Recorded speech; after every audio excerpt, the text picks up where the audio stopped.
a butterfly fluttered around my head, settled on my shoulder, then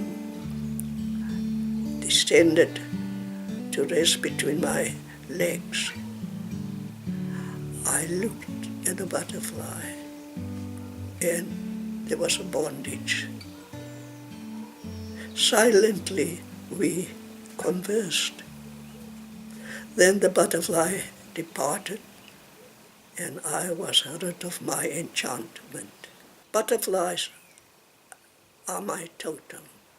I feel very grateful for what I'm doing, but I don't see this as an ego trip for myself. Right. No. I'm humble, and I appreciate that people really dig what I'm doing, but no ego trip for myself. When we talk about entrepreneurship, I primarily think of it's a business that's going to make money for yourself and possibly others. I use the same acumen for starting a publishing house. Now, the publishing house was brought about primarily because of the political content of the works, and the establishment would refuse to bring out any book of that content. So the result was I had to turn publisher. I was lucky at the place that I did part-time work, Muslim News, at the printing press, and we started working it out. Let me see, The Park and Other Stories had a peculiar shape because we had no idea. It was, you would never imagine a book in such an odd shape, but it was experimentation, and we brought it out. We sold it. Because of what I do, a lot of stuff I give away free to areas that would not have access to it. Then I did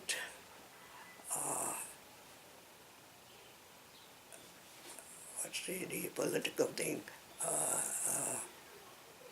Cry Rage, which was not a book that I brought out on my own. Christian Institute in Johannesburg, they were interested. Gladys Thomas also contributed. And again, the aim was to fight the state. The book was banned 2 weeks after it came out, but it made a lot of contact with people. Firstly, they sold the book at a cheaper price. And also, we had almost a ready-made audience for it. The unfortunate thing, it was banned. Then I decided, no, this should not be the end of what I'm doing. I spoke to a few political inclined poets, and I edited a slim volume called Black Voices Shout.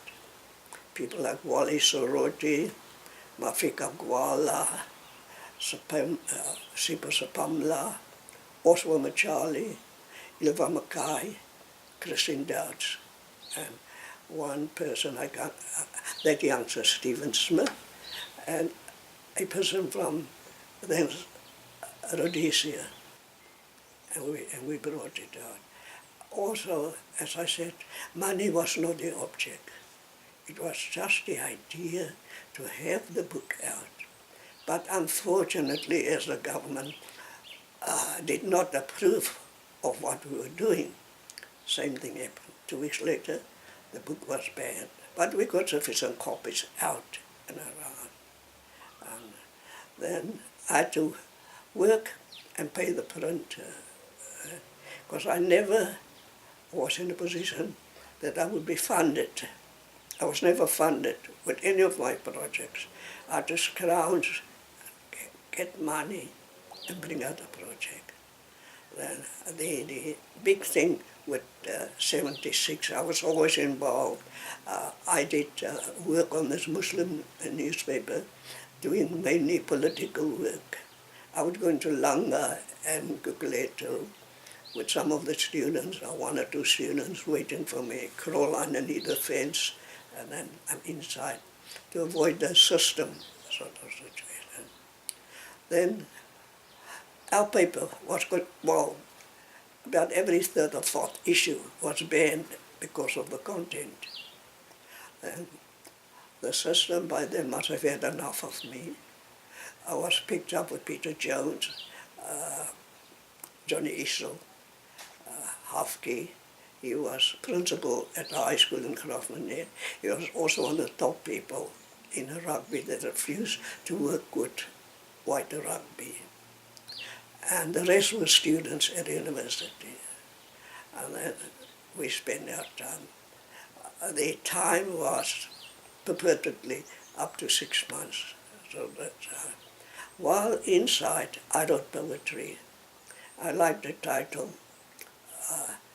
Pass Me a Meatball, Jones, because we got money from our outside support, and we refused to support the prison canteen. So we bought stuff outside, and of course each group decided what they would want, and Peter's lot, meatballs, was their favorite one. I thought this would be a tribute to him.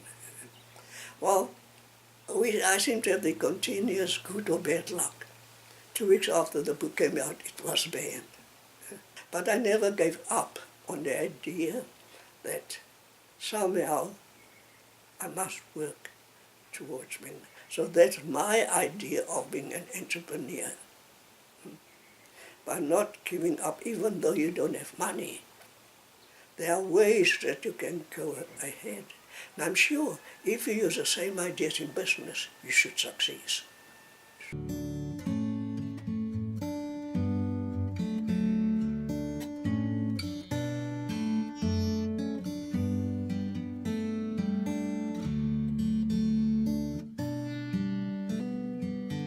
You might have noticed that there are no titles to my work.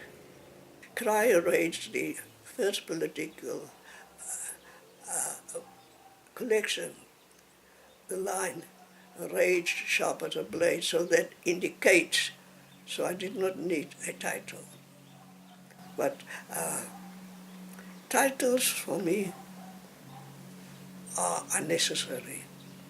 If the reader does not understand with the first 2 to 3 lines that I did not do a good job.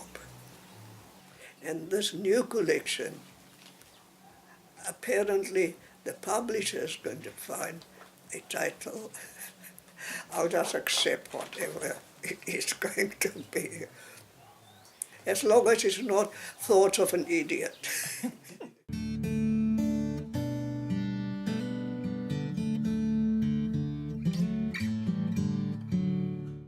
I was in Kimberley. It was a Northern Festival. It was really beyond just a writers' festival. It embraced many aspects of art. And there the Nama, a group from the Nama people dancing. I'm always fascinated by it's another form of culture that people here are not aware of. This is the second time, but let me go beyond that.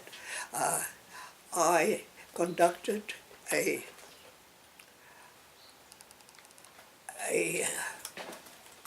poetry program, a workshop, and the kids were aged between 16 and 18. I started it off to particularly get the interest by saying, look at me, I'm an old man. Do you really think an old man like myself can write poetry? Now they started giggling. Then I made up poems, say 6 lines. And I said, you see, I did not use a book.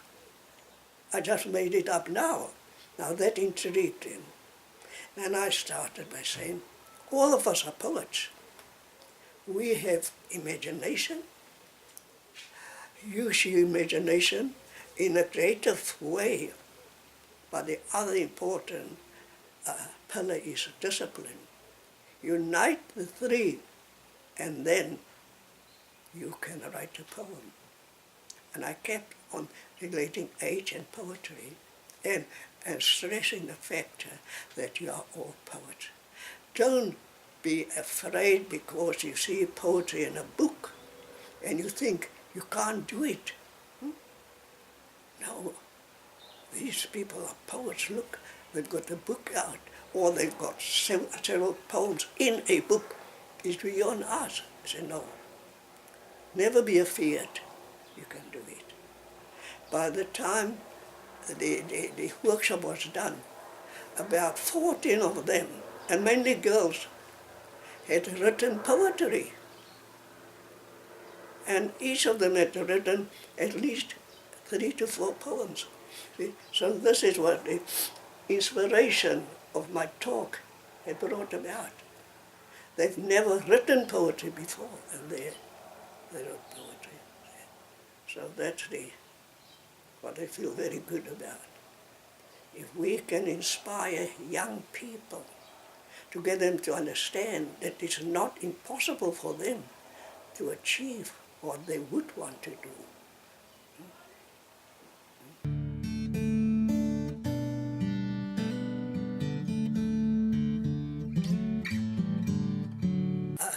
The art gallery, I didn't purposely start out to open an art gallery. It came about purely by a lucky mistake. I was in a building and I saw this area, biggest space, not being used at that time. And I went to the owner. He just sat there and said, look, do you think it's possible I could use this space until you need it? And he said, yes. And I thought, no, this is the gallery. Peter Clark was one of the first people at Jeopardy, so was Kenny Baker. And I knew it wasn't going to last. It gave us space for 2 months, and the guy needed this space back. I didn't have the time really to concentrate on a gallery. You need time. I had to find somebody who would look after the gallery while I did work. If I were with the inclination to be the curator, it would have been a different lifestyle.